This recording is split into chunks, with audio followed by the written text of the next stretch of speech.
Olá, estamos de volta com a nossa aula de estruturas de decisão. Nós já vimos nos vídeos anteriores uma introdução e os operadores relacionais e o comando if, simples. Agora a gente vai ver o if com a cláusula else e nos próximos vídeos a gente vai ver operadores lógicos e decisões alinhadas. Bom, a cláusula else, ela nos permite agora diferenciar ou escolher dentre dois conjuntos de instruções. Então, antes a gente já tinha a nossa decisão sendo feita e tomando o rumo do verdadeiro com um conjunto de instruções a serem executadas. Anteriormente, quando o caminho falso era escolhido, você não tinha nenhuma instrução a ser executada. Então, agora, com a cláusula else, a gente consegue definir um conjunto de instruções que será executado quando o resultado da condição for falso. Então agora a gente tem a capacidade de definir dois blocos de instrução. Aqui um bloco de instrução amarelo, que a gente já conhecia, que é executado quando a condição é resultante é verdadeira. E um bloco de instruções que a gente colocou aqui como verde, que é o bloco de instruções que vai ser executado quando a nossa condição resultar em falso.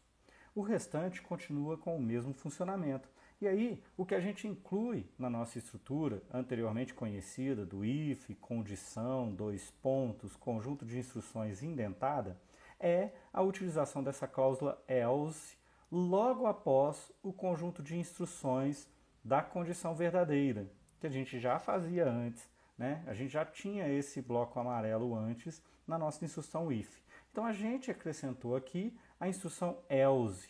Logo depois da instrução if, você vai ter a cláusula else dois pontos. Aí, pessoal, aqui é else dois pontos e apenas isso. Não tem condição. A condição já estará lá associada ao if, definida anteriormente. O else aqui entra só para complementar e possibilitar você separar o conjunto de instruções amarelo do conjunto de instruções verde.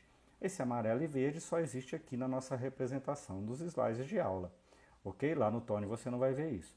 Em resumo, nossa instrução if como era antes, mas agora com a condição else, o else estará alinhado perfeitamente na mesma linha do if correspondente a ele. Então o else não existe sozinho, o else só existe com um if.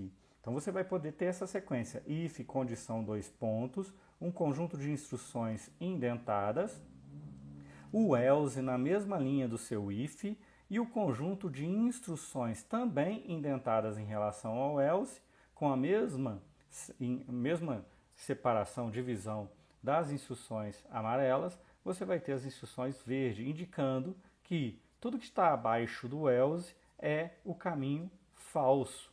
Tudo que estiver abaixo do else e indentado. Aquilo que vem depois não estará indentado e, portanto, estará na mesma linha do else. Então, em relação ao else, o que vem depois está alinhado a ele sem aquela indentação.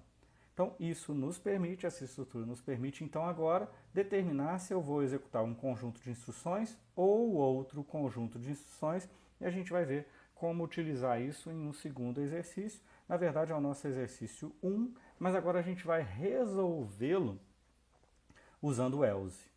Então, o que vai acontecer aqui agora, olha, o enunciado é o mesmo. Escreva um programa que leia dois valores inteiros distintos e posteriormente imprima o maior valor informado como saída. Só que anteriormente a gente não conhecia a cláusula else. Então a gente vai interpretar aqui agora que, se o primeiro valor não é o maior, então nos resta a opção de que o segundo seja maior. Então a gente não precisa de uma segunda condição. A gente pode resolver esse nosso problema alterando o nosso algoritmo. Então, ao invés de ter uma segunda decisão aqui agora, a gente vai colocar a cláusula else, um caso contrário aqui. Então, se o primeiro for maior que o segundo, eu imprimo o primeiro valor. Caso contrário, eu imprimo o segundo. Então, se eu não imprimir o primeiro, eu vou imprimir o segundo. Eu só vou imprimir o primeiro quando o primeiro for maior do que o segundo. Caso contrário, eu imprimo o segundo. Então, a gente não conhecia aquela cláusula else antes. Então, a gente precisou usar duas decisões. Né? Eu disse que aquelas duas decisões elas eram excludentes entre si, porque ou o primeiro valor é o maior, ou o segundo valor é o maior. Então, vai acontecer uma coisa ou a outra. Então, aqui a gente está usando o poder do else para simplificar o nosso programa. Então, eu avalio uma condição só. Se o valor 1 é maior do que o valor 2. Se isso for verdade, eu vou lá e imprimo o valor 1. Caso contrário, eu imprimo o valor 2. E aí, o nosso programa agora, ele fica ligeiramente diferente do programa anterior, mas vamos lá. Valor 1 é igual a int input. Aí vou pegar lá o exemplo, né? Informe um valor inteiro e depois informe outro valor. Mesmo que ele tenha uma estrutura igual, eu acabei optando por implementar. Eu poderia copiar, colar e trazer para cá e fazer a adaptação. Então, o valor 2 eu optei por implementar. O valor 2 informe outro valor. E agora é que está o X da questão. Eu vou fazer a decisão if em cima de valor 1 maior do que valor 2.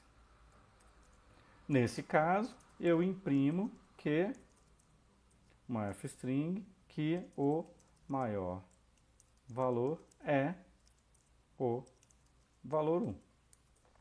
E agora é que está o X da questão. Ao invés de avaliar outra condição, é um else dois pontos. Como eu disse, else dois pontos. E aí ele vai me dar a possibilidade de indentar. Então, caso contrário, eu imprimo o valor 2. Então, esse programa vai funcionar como?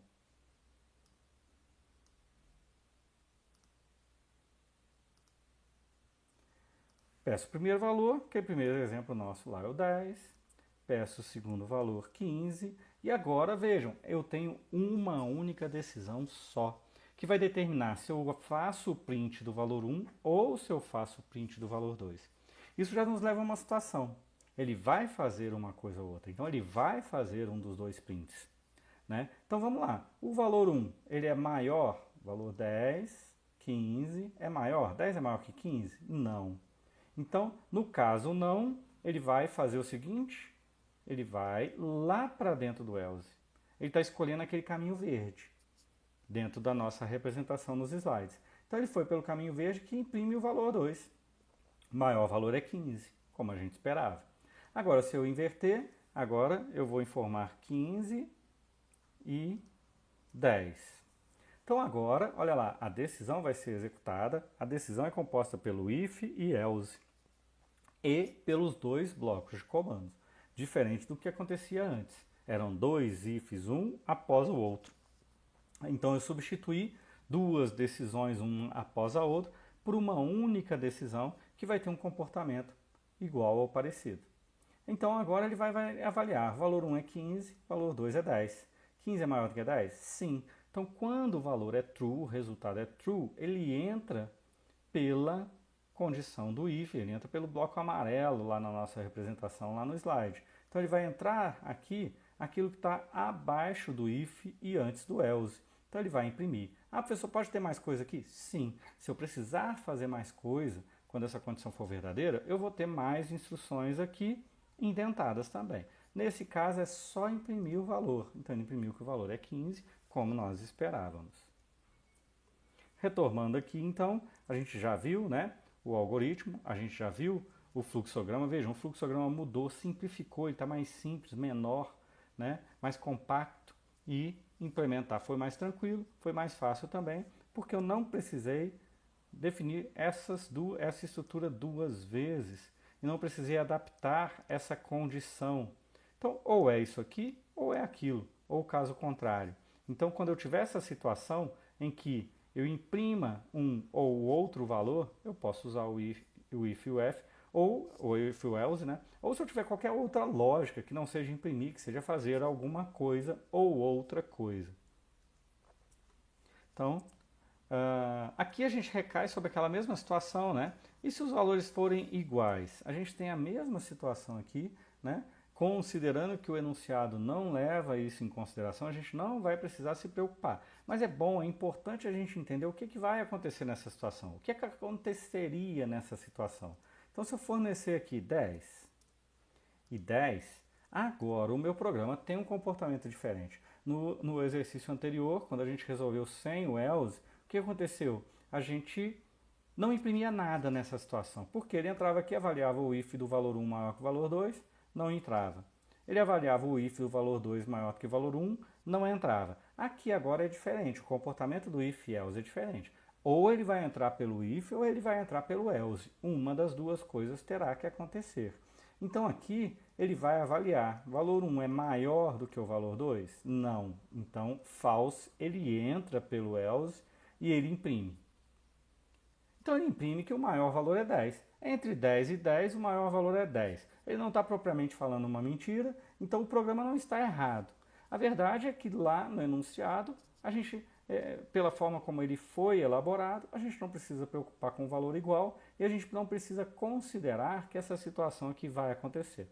Então, tanto faz uma solução ou a outra, mas a partir do momento que a gente conhece a cláusula else, nesse caso, a melhor opção é usar o else, porque eu sei que um vai ser maior ou o outro será maior. E aí a gente observa o enunciado. Se o enunciado descrever as coisas de uma maneira diferente, aí a gente tem que considerar, dentro daquele enunciado, dentro daquele contexto, é aplicável o if-else ou não é? Eu deveria ter decisões diferentes. Eu vou definir uma estrutura algorítmica, uma solução algorítmica diferente para ela. Então é sempre necessário observar exatamente aquilo que o nosso programa, o nosso enunciado pede para a gente fazer e aquilo que o nosso programa vai efetivamente fazer. Esse é um grande desafio na nossa disciplina e através da resolução de vários exercícios, tendo contato e a experiência de resolução de vários exercícios, que a gente vai pegando e vai descobrindo e entendendo, né, esses macetezinhos e essas, né, finas para resolver os exercícios. Bom, a solução apresentada então aqui é uma solução igual àquela que eu mostrei para vocês, né, lá no Tony, que foi construída para a gente. Então agora a gente tem um exercício 2. Na verdade aqui eu acabei de resolver o exercício 1 usando o if-else. Então eu vou limpar aqui e vamos observar aí o que de fato é o exercício 2, o segundo exercício aqui para a gente. Elabora um programa que leia a nota de um aluno em uma determinada disciplina, um número real, então veja, um número real aqui, e exiba uma mensagem indicando o resultado de aprovação, se a nota for maior ou igual a 6, então vejam, olha, o enunciado ele traz alguns detalhes que são importantes. Se a nota for maior ou igual a 6, ele está aprovado. Caso contrário, ele está reprovado. Então, aqui a gente vai ter um problema, um exercício que vai fazer o quê? Pedir uma nota. Então vejam, o exercício anterior pedia 2 valores, aqui pede uma nota, pede um valor só. Né? Então o resultado para uma nota 10 é a aprovação, afinal 10 é maior ou igual a 6. No exemplo 2, de execução 2, você tem uma nota 5.9. 5.9 não é 6. Então o aluno foi reprovado e foi essa a resposta dada. Né? Então vamos voltar lá no Tony e resolver. Deixa eu pegar de uma vez aqui esse digite a nota, né, para eu aproveitar lá no Tony. Então agora a gente vai ter uma entrada, que é a entrada da nota. Então nada mais natural que eu chame essa variável de nota. Lá foi dito que é float, que é real, que é um número real. Então eu vou usar o float e o input aqui. Eu já copiei, então já tenho aqui o digite a nota. Agora vejam, eu já tenho a nota. O que eu preciso fazer agora é avaliar se essa nota é uma nota para aprovação ou para reprovação. Lá foi dito que se a nota for maior ou igual a 6, o aluno vai estar aprovado. Eu vou só deixar uma marca aqui dizendo, ó, aprovado. E eu sei que caso contrário, ele vai estar reprovado.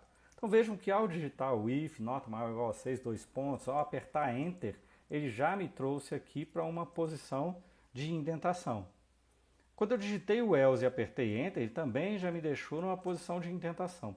Então eu já coloquei comentários aqui para indicar, olha, se passar por aqui meu aluno foi aprovado, se passar por aqui meu aluno foi reprovado. O meu programa não está completo ainda, porque eu preciso dizer o que precisa ser feito quando ele é reprovado. O que precisa ser feito quando ele for aprovado. Então, vamos voltar no nosso enunciado e verificar. Olha, quando ele for aprovado, a única coisa que eu tenho que fazer é imprimir resultado aprovação no terminal. Quando ele for reprovado, eu vou ter que imprimir resultado reprovação. Então, é muito parecido o que ele tem que fazer aqui do que ele tem que fazer aqui, mas são coisas distintas. Ele vai fazer uma coisa quando o aluno for aprovado e vai fazer outra coisa quando o aluno for reprovado. Bom, eu sei que o que ele tem que fazer quando é aprovado é só simplesmente dar um print de uma mensagem fixa que é resultado aprovação. Então vejam, já fiz tudo que eu tinha que fazer aqui. Se eu tivesse que fazer mais alguma coisa, eu apertaria Enter aqui, o próprio Tony já deixaria indentado para mim, porque olha só, eu estou entre o if e o else, então ainda estou implementando o que precisa ser feito quando a condição for verdadeira. Então vai precisar estar indentado, vai ter que estar alinhado direitinho com o que vinha antes, que é o print. Mas eu não tenho mais nada a fazer aqui, eu vou apagar. Quando o resultado é reprovado, quando o aluno é reprovado, o que eu tenho que fazer é dar um print muito parecido, que é reprovação. Então aqui vai mudar de aprovação para reprovação. Então a gente tem o nosso programa pronto, o nosso programa implementado, o nosso exercício 2 resolvido. Se a gente executar aqueles exemplos lá, se eu informar nota 10, ele vai, vejam, uma decisão só. Ou o aluno foi aprovado ou ele foi reprovado. Não existe meio termo. Então aqui o critério para a aprovação, que é o que eu preciso definir nessa expressão, para que ela resulte em verdadeiro, é que quando o aluno for aprovado, nota tem que ser maior ou igual a 6. Então eu verifico se a nota é maior ou igual a 6. Sempre que a gente for usar operadores relacionais, pessoal, de maior ou de menor, é importante você verificar onde o igual participa daquele negócio. Então, ora você vai precisar colocar o igual aqui junto com o maior, ora não. Então eu cliquei aqui, ele executou tudo. Então, deixa eu digitar aqui nossa nota 10 e voltar para aquela condição que a gente estava. Então, ele vai avaliar aqui, nota 10 é maior do que ou igual a 6, true, ele vai imprimir o resultado da aprovação. Se eu digitar uma nota menor, 5.9, por exemplo, lembrando que o número real é com ponto, 5.9.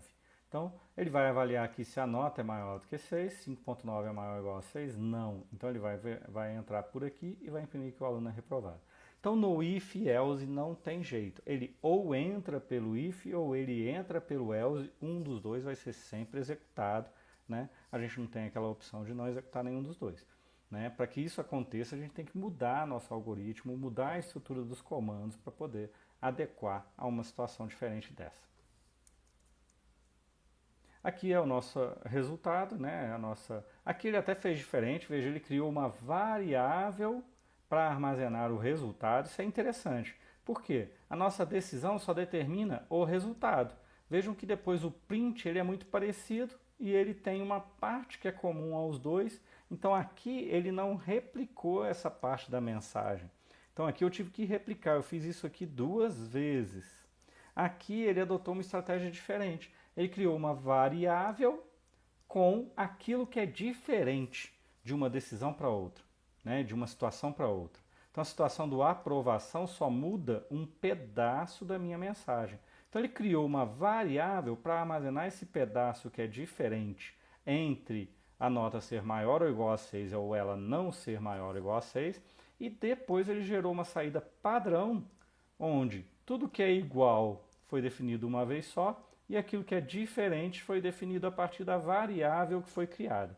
Então é uma solução interessante. Aqui não faz tanta diferença para um exercício assim tão pequeno, mas para exercícios maiores, questões maiores, problemas maiores, isso aqui pode simplificar, isso pode ser uma estratégia interessante para o seu algoritmo ficar mais compacto e para a sua saída ficar mais compacta, né?